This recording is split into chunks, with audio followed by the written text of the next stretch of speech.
జీడిలు చూపిస్తున్నాను. కొంచెం వాటర్ వేసి జీడిలు చేయడానికి జాగరి బెల్లము 1 కప్పు తీసుకున్నాను. గీ కావాలి కొంచెం, మళ్ళీ నువ్వులు కూడా కొంచెం కావాలి. ఇది చాలా హెల్దీ చాక్లెట్స్ లాగే ఉంటుంది, పిల్లలు తినడం చాలా బాగుంటుంది. ఇలా కలుపుతూ ముద్ర పాకం రావాలి. ఇలాగా నీటిలో కొంచెం ఒక డ్రాప్ వేస్తే తెలుస్తుంది ఇలాగా వైడ్గా వస్తుందా లేదా అని. అప్పుడు పాకం అయిపోయినట్లు లెక్క. కొంచెం ప్లేట్కి గ్రీస్ చేయాలి గీతో. ఇలాగ నెయ్యి గ్రీస్ చేయాలి.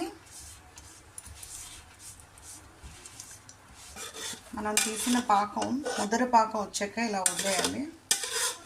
నుంచి కంటిన్యూ ప్రాసెస్ చేయాలి.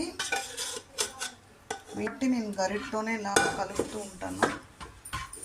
చేత్తో చేస్తే కాలుతుంది కాబట్టి నేను ఇలాగ స్పూన్ ఎనీ స్టిక్తో ఇలా చల్లార్చాలి. ఇలా చెయ్యికి నెయ్యి రాసి చేతిలో కొంచెం నెమ్మదిగా తీసి చేయాలి. చాక్లెట్స్ లాగా బౌల్స్ లాగా చేయాలి. ఇప్పుడు ఇలా దగ్గర లాక్కొని ఇలా చేయాలి. కొంచెం వేడిగానే చేయాలి, నెయ్యి రాసుకొని. ఇలా రోల్ చేసి మళ్ళీ అతికి, మళ్ళీ రోల్ చేసి మళ్ళీ అతకాలి. వేడిగానే చేయాలి, కొంచెం గోరువెచ్చగా ఉంటుంది. నెయ్యి రాసుకుంటే మీకు చేయి కాలకుండా ఉంటుంది.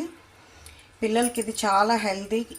ఇన్స్టెడ్ ఆఫ్ చాక్లెట్స్ చాక్లెట్స్ బదులు ఇది ఇస్తే బెల్లము నువ్వులు కాబట్టి ఐరన్ కూడా ఉంటుంది.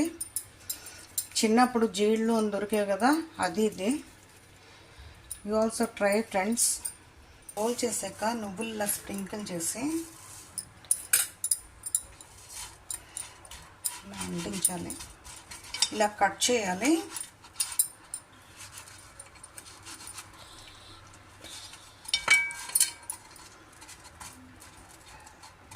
ఇలా చేసి ఇలా షేప్ చేసుకోవడమే. బెల్లం జీడ్లు ఇలా వచ్చే ఫ్రెండ్స్. ఇన్స్టెడ్ ఆఫ్ చాక్లెట్స్ మీ పిల్లలకి ఇది ఇస్తే ఐరన్ బాడీకి కూడా వస్తుంది. Thank you for watching.